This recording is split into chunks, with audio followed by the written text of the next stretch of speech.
1 saint വസ്തുവായത് കേട്ടോ.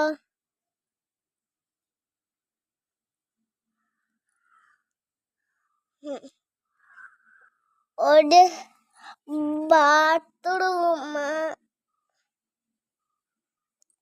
2 room, പിന്നെ 2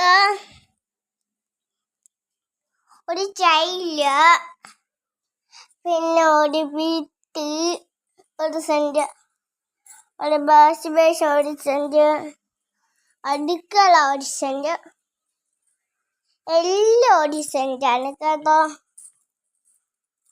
വേണ്ട ഇങ്ങോട്ട് വരിക. മറ്റേ ബ്ലൂ അടപ്പ് കണ്ടോ, അത് കുഴിയാനെ പിടിക്കുന്നേക്ക് കണ്ടോ. ഒരു ഇതുപോലെ ഞങ്ങളുടെ തെങ്ങ് മുറി